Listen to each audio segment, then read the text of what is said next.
자, 오늘은 종교 지도자들의 부패라는 다소 무겁고 부담스러운 제목을 가지고 말씀을 좀 드릴까 합니다. 먼저 계시록 14장에 있는 말씀을 7절에 있는 말씀을 제가 봉독하도록 하겠습니다.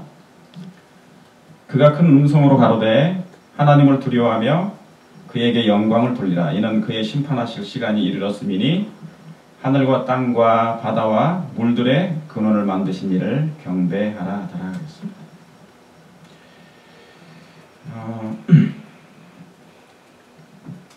앞으로는 하나님을 의지하지 않는 한 의지하지 않고는 정말 감당이 안 되는 그런 시대에 살고 있습니다. 오늘 읽었던 이 말씀은 첫째 천사의 기별인데요. 1840년에서부터 1844년까지에 선포된 기별입니다. 적어도 이 기별이 선포된 지 1600년 이상 우리가 이 새 천사의 기별을 전해 들었고요. 이 말씀이 과연 나 자신과 무슨 연관이 있고 관련이 있는지 생각하는 시간이 좀 됐으면 좋겠습니다. 사실 이 말씀은 다니엘 13장에 다니엘 7장 13절에 있는 그 말씀이 그 말씀의 예언이 정확히 2393년 만에, 왜냐하면 다니엘 7장이 BC 553년에 기록이 됐습니다. 그래서 그 연대를 이렇게 계산해보면 지금으로부터 1800년 기점으로 해서요.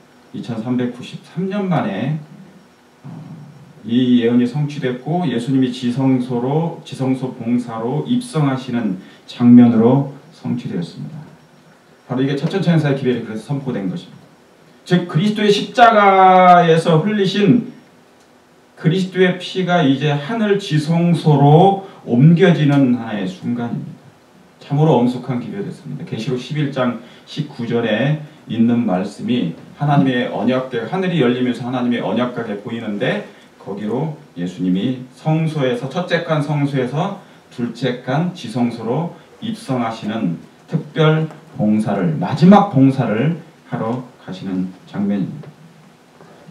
그것은 여기 말씀대로 하나님을 두려워하며 하나님께 영광을 돌리라는 그런 기별이고 그런 선포입니다. 아주 엄중한 기별이죠. 그런데 재림교회에서 이 기별을 간과하는 게 하나 있습니다. 너무나 많이 첫째 천사의 기별, 둘째 천사의 기별, 셋째 천사의 기별이 선포되다 보니 뒤에 부분이 간과되는 게 있어요. 그게 뭐냐면 계시록 14장에 있는 우리 처음에 주제 성경절에 나온 이 말씀입니다. 또 다른 천사가 15절에서부터 18절 또 다른 천사가 성전으로부터 나와 구름에 앉은 이를 향하여 큰 음성으로 가로되, 여기서 큰 음성은 뭐냐면 성경에서 계시록 14장에 큰 음성으로 가로되 그 말씀은 성령의 감동하심으로 증거됐다는 것입니다. 성령의 감동하심으로 큰 음성으로 외쳐 가로되 내 낫을 휘둘러 거두라. 거둘 때가 이르러 땅에 뭐가 익었어요? 곡식이 익었음이로다 하니.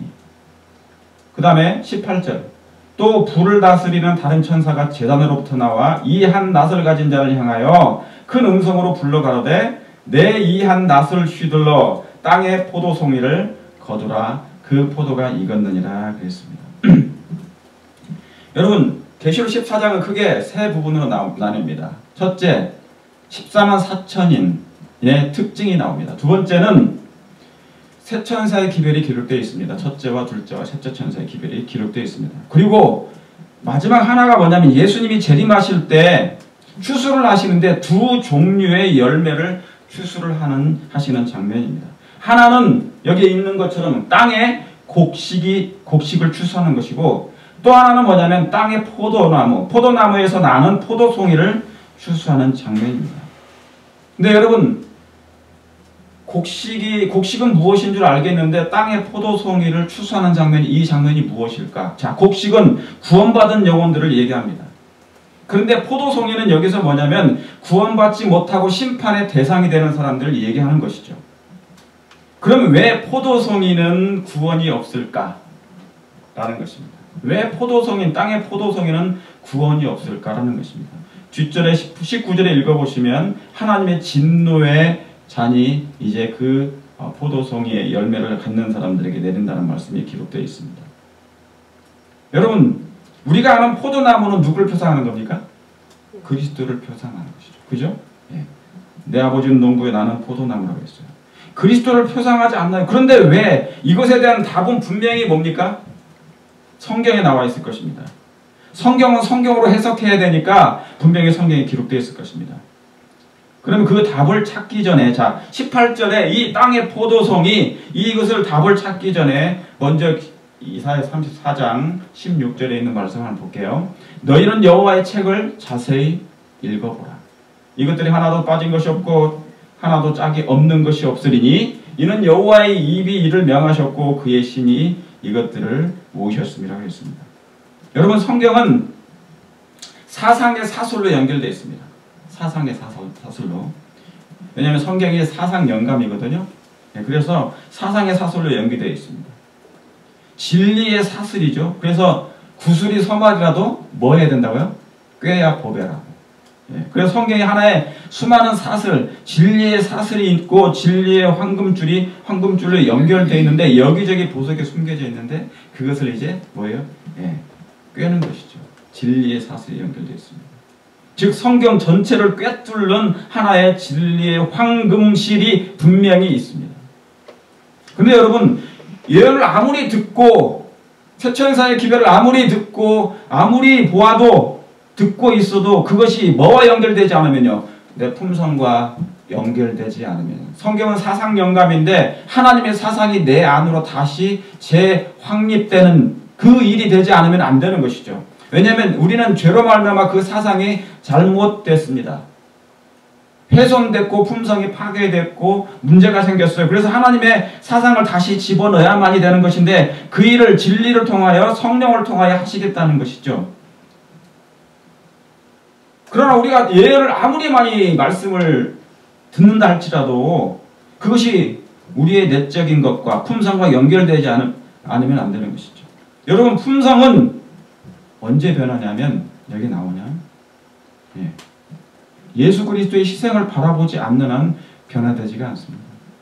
품성은 죄를 깨닫고 회개할 때, 자, 죄를 깨닫는다는 건 뭐냐면 율법이 없으면 죄를 깨닫지 못해, 그죠?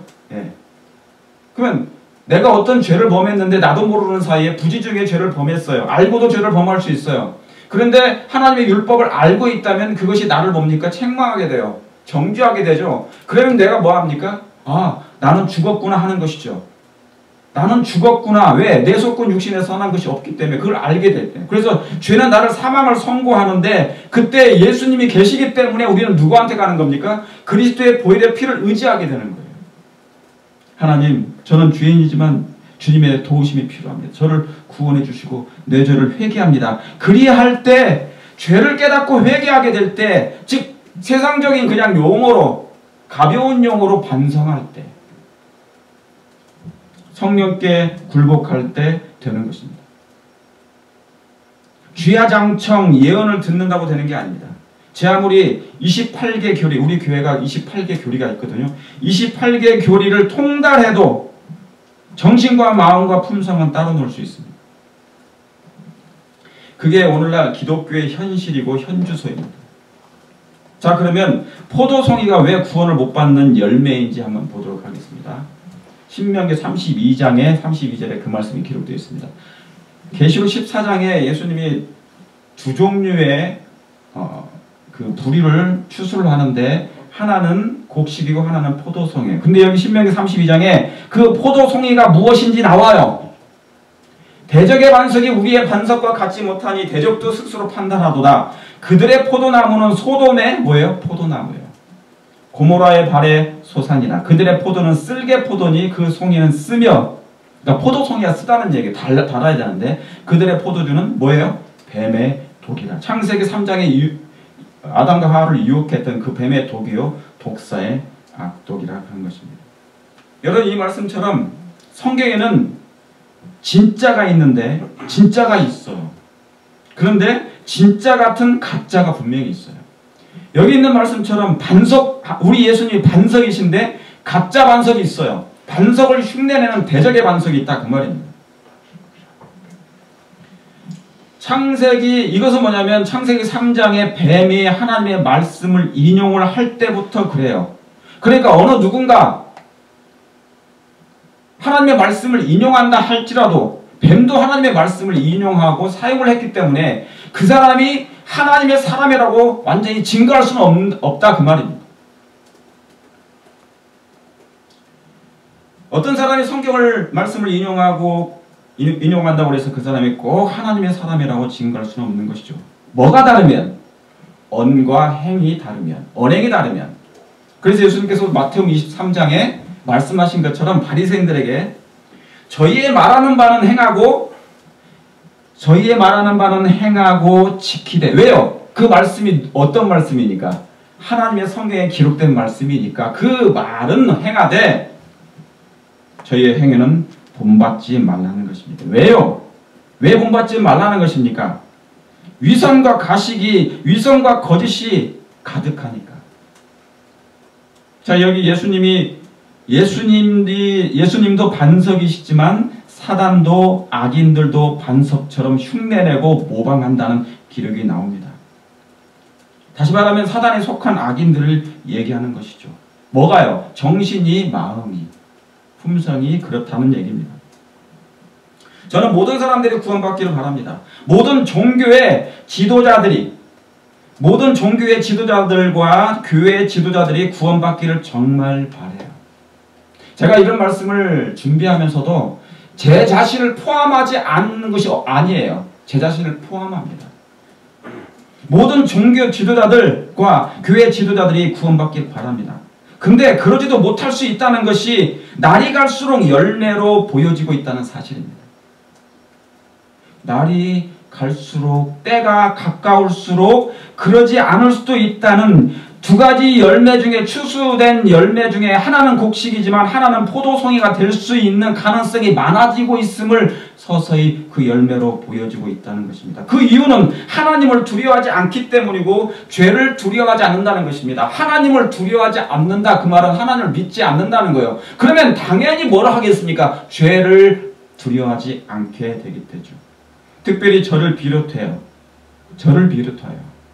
교회 지도자들의 그리고 기관의 지도자들이 하나님을 두려워하지 않는다면 이것은 엄청난 무서운 일인 것입니다. 왜냐하면 죄에 대한 형벌이, 왜 하나님을 두려워하지 않아요? 왜 악인들이 악을 행하는데 하나님이 즉시 형벌을 하지 않을까요? 만약에 형벌을 내리게 되면 그들이 그 짓을 하지 않을 것입니다. 그런데 죄를 범해도 하나님께서 잠잠하시니까 그들은 겁없이 그 일을 하는 것이에요. 그러나 분명한 것은 어느 때 행한 대로 심판하실 것이라는 분명한 말씀이 있습니다. 우리 믿는 자들은 하나님의 말씀을 있는 그대로 믿지 않습니까? 여기 마태복음 3장 7절에 요한이 많은 바리새인과 사두개인들이 세례 베푸는데 침례를 베푸는데 오는 것을 보고 이르되 독사의 자식들아, 누가 너희를 가르쳐 임박한 진노를 피하라 하더냐? 그러므로 회개에 합당한 열매를 맺고. 뭘로요? 속으로. 하나님, 아브라함이 우리 조상이라고 생각지 말라. 내가 너에게 이르노니 하나님이 능히 이 돌들로도 이 돌들이 뭡니까? 저 세상에 있는 이방인들을 얘기하는 거예요. 하나님을 믿는다고 말하지만 책임 있는 위치에 있는 사람들이 하나님의 말씀을 인용을 하지만 속으로 하나님의 아브라함의 자손이라고 그들은 자부하지만 그렇지 않다는 거예요. 뭐 하지 않냐면 회개치 않으면 회개에 합당한 열매가 맺어지지 않으면 곡식을 추수하는 것인데 포도송이가 맺으면 안 된다는 것입니다. 이 돌들로도 세상 이방인 중에서도 저 노숙자들로도 하나님이 그 사람들을 하나님의 구원받는 백성으로 만들 수 있다는 것이죠. 바리새인들과 사두개인들, 랍비들은 율법사들은 당시의 영적 지도자들이었습니다. 근데 그들이 그럴 만한 자격이 있어서 지도자가 된 게 아니에요. 그 당시에 그들은 돈을 엄청 사랑했습니다. 돈을 엄청 사랑했어요. 특히 세속적인 야심과 탐욕을 위해서는 무엇이든지 가리지 않았습니다. 그래서 그들의 정신과 품성은 독사의 독을 품은 자였다고 분명히 말씀합니다. 여러분, 여기 요한이 이 정도로 기별을 증거할 정도면요, 이 사람은 사람을 두려워하지 않고 하나님을 두려워했기 때문에 그런 것이에요. 독사의 자식들아, 이거 아무나 할 수 있는 게 아닙니다. 근데 회개에 합당한 열매를 맺으라고 그래요. 이 말씀을 증거할 때 그들을 미워해서 증거한 게 아니에요. 그들이 정말 회개하기를 바라는 마음에서 이 기별을 증거했던 것입니다. 제발 속으로 남은 교회에 있고 진리의 교회에 있지만 속으로 구원받을 것이라고 스스로 착각하지 말라는 것입니다. 뭐가 없는 한, 회개에 합당한 열매를 없는 한,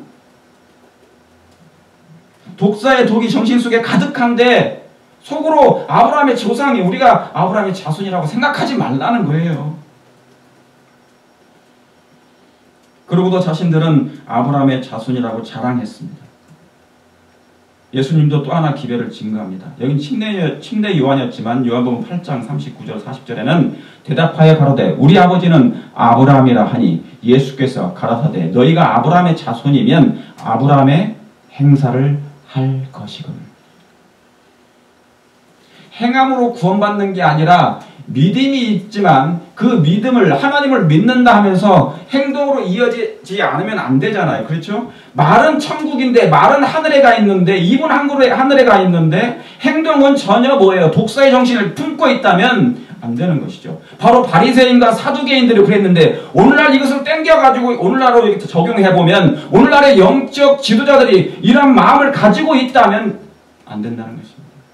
지금 하나님께 들은 진리를 너희에게 말한 사람이 나를 죽이려 하는도다. 아브라함은 이렇게 하지 아니하였느니라.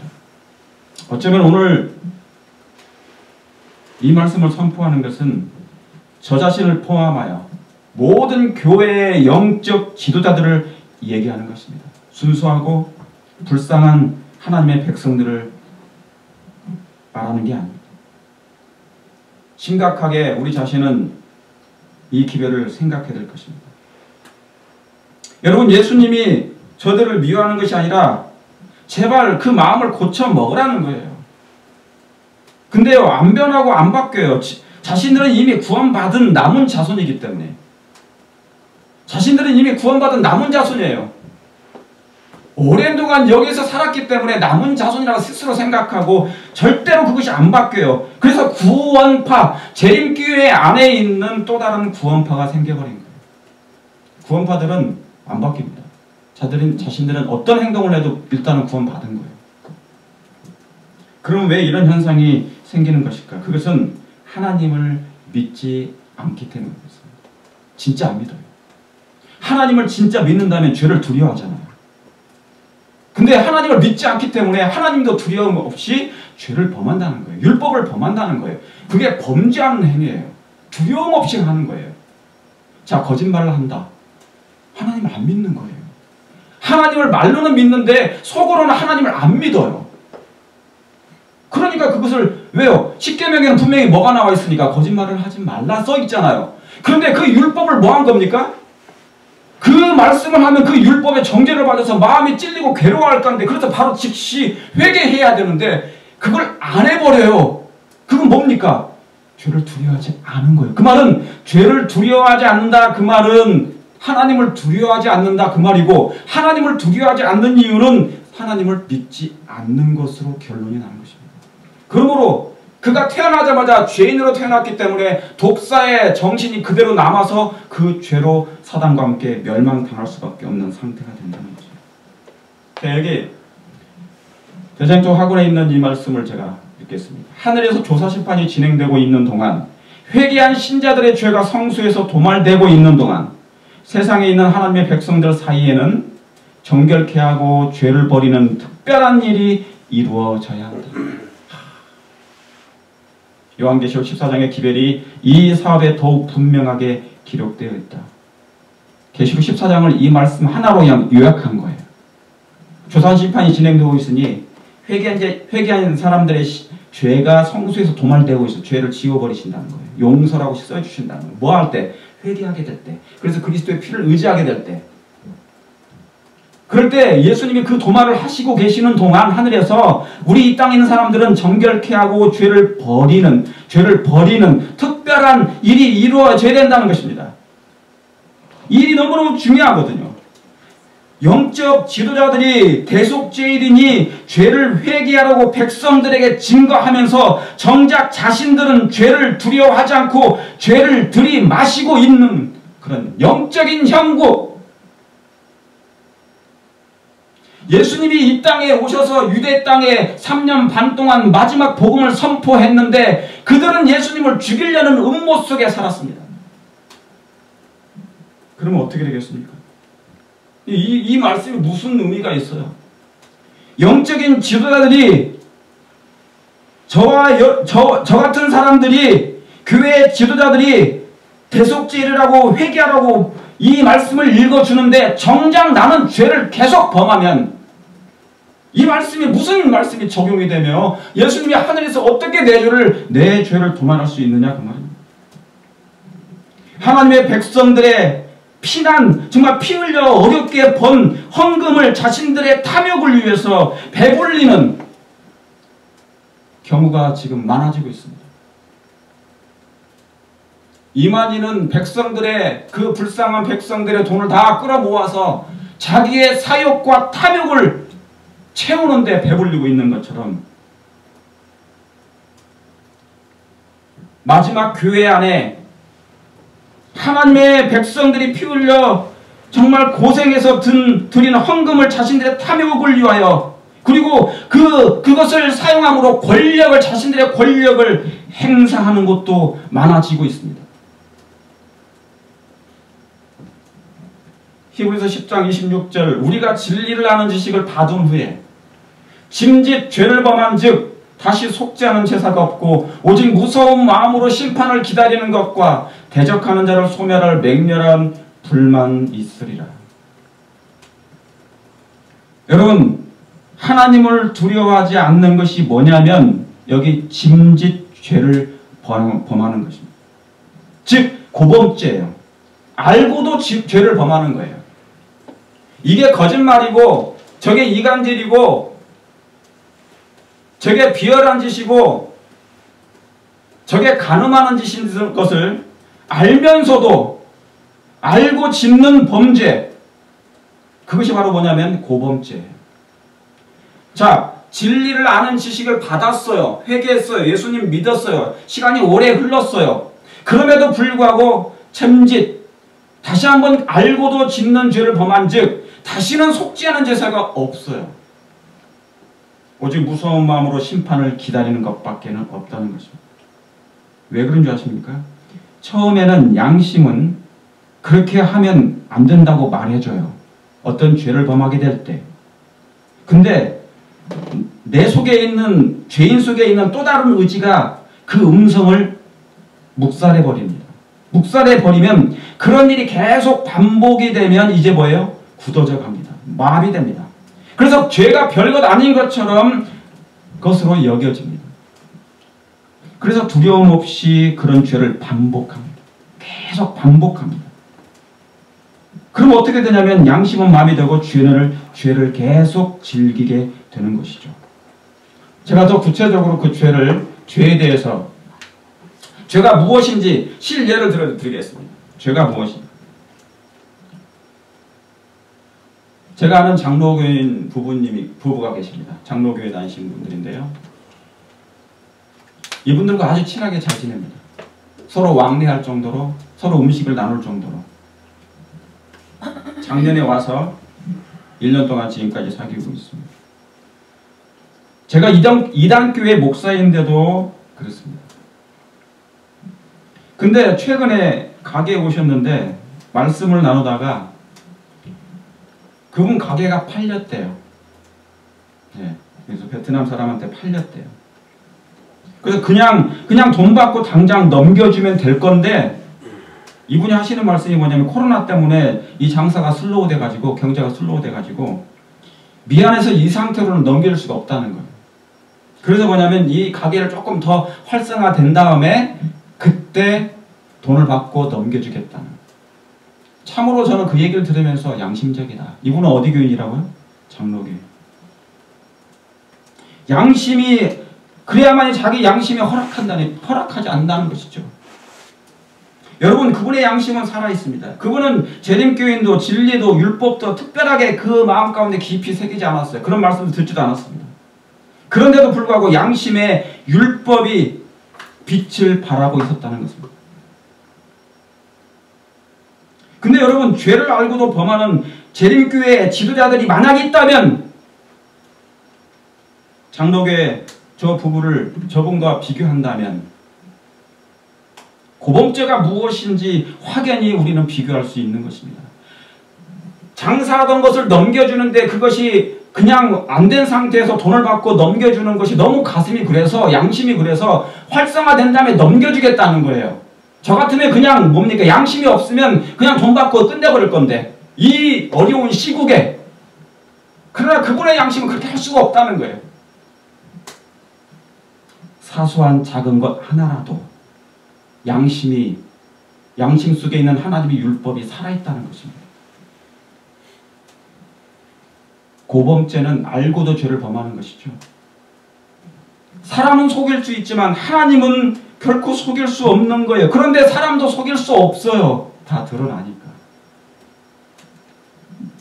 누가복음 4장 25절 26절 내가 참으로 너희에게 이르노니 엘리야 시대에 하늘이 새 6달을 닫히어 온 땅에 큰 흉년이 들었을 때 이스라엘에 많은 과부가 있었으되 엘리야가 그중 한 사람에게로 보내심을 받지 않고 오직 시돈 땅에 있는 사렙다 과부에게 뿐이었으며 또 선지자 엘리야 시대에 이스라엘에 많은 문둥이가 있었을 때 그중 한 사람도 깨끗함을 얻지 못하고 오직 수리아 사람 나아만 뿐이니라. 회당에 있는 자들이 이것을 듣고 다 분이 가득하여. 제 밑에 있는 말씀이 사실 관건이에요.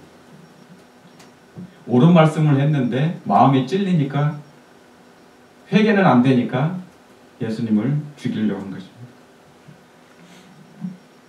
예수님은 공생의 초기부터 유대 지도자들의 심기를 건드렸어요. 왜요? 그들의 기득권의 정신을 하나님께서 부러뜨리려고 하신 거죠. 무너지게 하려고 하신 것이죠. 그들의 심기를 거북스럽게 하는 그 기별을 전하시다가 죽을 뻔하셨어요. 낭떠러지에 막 떨어뜨리는데 천사가 예수님을 딱 채 가신 것입니다. 즉 기득권 세력의 자존심을 상하게 해서 죽이려 한 것이죠. 저는 저 말씀만 봐도 참 그래요. 엘리야 시대에 수많은 이스라엘 백성의 과부가 있었다는 거예요.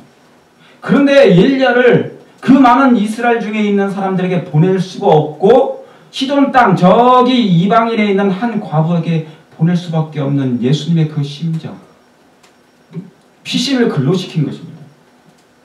엘리사 시대 때도 마찬가지 많은 문둥이가 있었지만 이스라엘 중에 그 중에 한 사람도 하지 않냐고 치료받지 않고 수리아 사람. 그러니까 자존심이 무척 상해서 이 말씀을 들었는데 예수님이 그들의 기득권의 마음속에 있는 그 죄악을 드러낸 거예요. 독사의 자식들아 했을 때 그 독사의 정신이 그 속에 있다는 걸 알아요. 예수님은 죄는 미워하시고 죄인은 사랑하셨어요. 저 영혼을 구원하시기 원하시는데 저 마음속에 여전히 저 독이 있는 거예요. 독사의 뱀이 독이 있어요. 그걸 끄집어내고 싶으신 거예요. 저 영혼을 미워하신 게 아니거든요. 근데 저걸 끝까지 자기 것처럼 간수하고 있는 거예요. 그래서 그 말씀을 증거하는 사람을 뭡니까? 죽이려고 하는 이런 형편. 여러분, 복음을 전하는 사람에게 전하지 못하게 입에 경제적 재갈을 물리게 하는 행위는 사형 선고나 다름없습니다.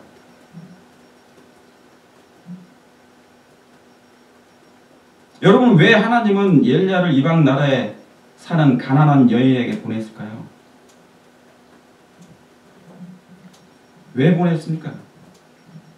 왜 예수님은 여러분 유대 나라 중엔 당신의 종을 피신시킬 곳도 그런 사람도 당시 지도자들이 없었고요. 하나님을 믿는다지만 하나님을 두려움 없이 죄와 동거했던 것입니다. 불의의 칼로 의의 목을 베어버린 거예요. 불의의 칼로 의의 목을 베어버린 거예요.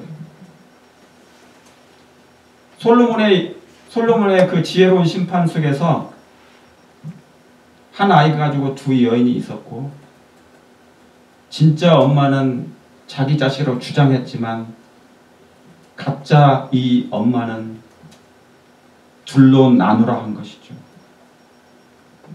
교회의 법은, 근데 그때 뭡니까? 칼로 잘라라 그런 거예요. 칼. 교회 법이 사랑이 없이 칼로 자르면 그 아이는 죽게 돼요. 오늘날 하나님의 교회, 오늘날 하나님의 기관, 대부분의 하나님의 종들이, 많은 사람들이 다 선하고 하나님의 말씀대로 쫓아가고 순종합니다. 그러나 일부 영적이지 못하고 극히 많이 세속적이고 타락하고 야심을 잇다 이곳에서 그의 야심을 채우고 그의 욕심을 부리며 그의 성공적인 세속적인 번영을 채우기 위하여 하나님의 것을 인용하고 이용하는 그런 일들은 하나님께서 분명히 심판하실 것입니다.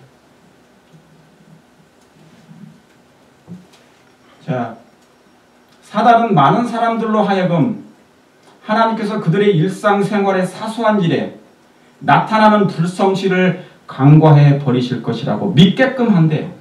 사단이 그렇다는 것입니다. 내가 이런 죄를 범하면 사소하든지 큰 죄든지 드러나지 않든지 그 어떤 죄를 범해도 내가 그렇게 대충 해도 괜찮을 거라고 믿게끔 한다는 것입니다.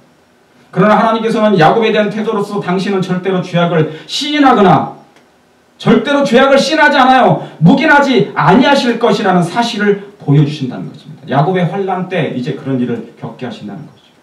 죄를 핑계하거나 숨김으로 그것을 고백하지 않고 용서받지 않은 채 하늘의 기록에 남겨둔 모든 자는 사단에게 정복당할 것이다. 왜 이 말씀을 기록했을까요? 정복당하지 말라는 것입니다. 하나님은 모든 사람들이 다 구원받기를 원해요. 사두개인들이든, 여러분 그 당시 사두개인들이 하나님 부활도 안 믿고 그런 사람들이 하나님을 믿었어요. 그 자격이 있어서 그 당시 제사장이 됐고 국회의원이 됐고 그 당시에 사내들인 회원이었으니까 의원들입니다. 랍비들이 됐습니까? 아니에요. 그들의 신앙 고백이 크면 클수록, 그들의 지위가 높으면 높을수록 하나님의 안목에는 그들의 행위가 더욱 가증하게 보이고 그들의 큰 원수의 등례는 더욱 확실해진다. 그러므로 제가 책임 있는 위치에 있을 때마다 사람들의 존경을 받으면 받을수록, 더 많이 받을수록 그 사람은 책임도 크다는 것입니다. 그 죄를 가볍게 여기게 될 때, 여러분 이 말씀은 분명히 성취될 것입니다. 이제 앞으로 죄와 불의와 짝하면 그 죄에 정복당할 것입니다. 우리 부모님들이 말하잖아요. 친구 잘 사귀라고. 나쁜 친구 사귀지 말라고. 죄가 나쁜 것인 줄 알면서 그 죄와 친구가 되면 그 죄로 죽게 되는 걸 알기 때문에 나쁜 친구 사귀지 말라는 거예요.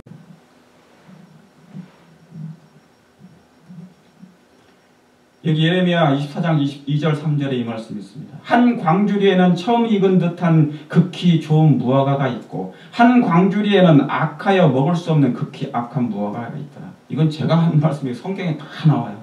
성경에 이 세상에 있는 모든 내용들이 다 기록되어 있습니다. 여호와께서 내게 이르시되 예레미야야 네가 무엇을 보느냐.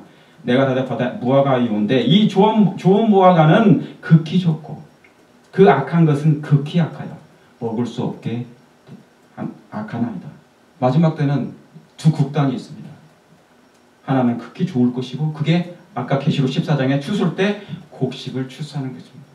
극히 좋은 무화과. 하나님의 백성을 얘기하는 것입니다.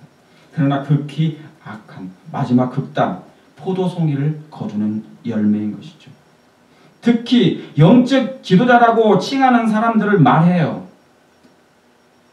예수님이 유대 땅에 오셔서 무화과나무에서 열매를 구했으나 무화과나무에 열매가 없으므로 잎사귀는 무성한데 그래서 그 무화과나무를 저주를 하시매 다음날 아침 완전히 말라버린 것은 하나의 뭐냐면 미래를 하나님께서 미래 예표였습니다. 하나님을 거절하고 죄를 물마시듯 범하며 책임 있는 위치에 있으면서 그 일을 행하게 될 때 극히 악한 무화과 속에 속할 수밖에 없다. 그러므로 회개하여 합당한 열매를 맺기를 바라시는 하나님의 말씀이었습니다. 백성들을 업신여기고 불쌍한 백성들, 무식한 백성들, 아무것도 모른다고 생각하고 거짓과 야심을 일삼는 교회 지도자들은 회개해야 한다는 것입니다. 실제로 대속죄일이 지금 하늘에서 봉사하고 계시는데 하나님께서 지금 우리의 죄를 도말하시고 회개한 사람들의 죄를 도말하신다는 것을 알면서도 그 일을 행한다면 어떤 일이 벌어질까요? 저는 두렵습니다. 목사라는 직책을 가지고 있으면서 얼마나 두려운지 몰라요. 왜요? 그 책임이 몇 배나 더 크기 때문에. 빛을 안다고 했기 때문에요. 빛을 안다고 백성들에게 이렇게 하십시오라고 했기 때문에. 마가복음 15장 14절 15절 빌라도가 가로되 어찌 미뇨 무슨 악한 일을 하였느냐 하니 더욱 소리지르되 십자가에 못 박게 하소서 하는지라. 빌라도가 무리에게 만족을 주고자 하여 바라바는 놓아주고 예수는 책찍질하고 십자가에 못 박히게 넘겨주니라. 자, 이 말씀은 그대로 마지막 때 이제 하나님의 백성들을 향하여 재현될 것입니다. 저 세상의 무리가 그리고 교회 안에 있는 그런 포도송이들이 하나로 연합하여, 자, 연합은 세상 연합만 있는 게 아니에요. 교회 안에도 그것이 있는 것입니다. 교단 안에도 그것이 있어요. 하나님께 온전히 합하지 못한 정신을 가진 사람들이 예수님을 죽였던 것처럼 예수님의 제자들을, 예수님의 백성들을 마지막 때 저렇게 못 박히게 넘겨줄 것입니다. 사랑이 없으니까. 여러분, 이 기별은 먼저 영적 지도자인 목사인 저로부터 교회 지도자들이 하나님을 해야 한다는 사실을 제가 말씀드리는 것입니다. 저 빌라도가 뭐라고 그랬습니까? 빌라도가 가로되 어찌 미뇨 무슨 악한 일을 했느냐? 그런데 뒤에 두 번째 뭐라고 그럽니까? 빌라도가 무리에게 만족을 주고자 했대요. 자, 이거 깊이 생각할 문제입니다. 빌라도는 적어도 있잖아요. 민심을 알았어요. 적어도 여론을 알았어요. 여론이 민심이 어떤 생각을 가지고 있는지. 그동안은 민심이 너무나 예수님을 좋아했기 때문에 함부로 못했어요. 근데 거기에 저울질하다가 이 빌라도가 우유부단하게 죽어가는 예수님이 힘이 없잖아요. 권력이 없어요. 그러니까 얘만 죽이면 자기는 이제 백성들에게 큰 존경을 받을 거라고 생각한 거예요. 얼마나 지혜롭지 못하고 어리석습니까? 빌라도는 적어도 민심은 두려워했어요. 비록 나중에 멸망당하지만. 그런데 오늘날 교단 내 충실한 지도자들 말고 부패된 지도자들이 짐짓 죄를 범하면 여러분 어떻게 되겠습니까? 미래가. 여러분 그거 기억하시죠? 예수님이 십자가에 돌아가시고 승천했는데 여전히 제사장들과 바리새인들과 사두개인들은 제물을 드렸다. 진짜 원형이 돌아가셨는데 여전히 거기서 기도했대요. 그 기도가 하늘의 상달이 되겠습니까? 예수님을 죽였는데. 여러분 회개는 가난하고 힘없고 불쌍한 백성들의 몫만이 아니에요. 그런 몫이 아니에요. 먼저 지도자들이 그 회개가 먼저 일어나야 됩니다. 저부터. 그리고 이 회개는 우리 모두의 일임을 제가 말씀드리고 이제 하나님께서는 선악간에 우리의 모든 행위를 심판하실 것입니다. 하나님의 심판은 사랑이 충만하니 이 은혜 기간 동안에 회개하여 구원받기를 저는 간절히 바랍니다. 그래서 그 구원이 곡식으로 추수되어 정말 구원의 기쁜 그리고 그 좋으신 예수님을 꼭 우리가 만나는 여러분 모두가 되시길 간절히 바라면서 오늘 말씀 드리겠습니다. 아멘.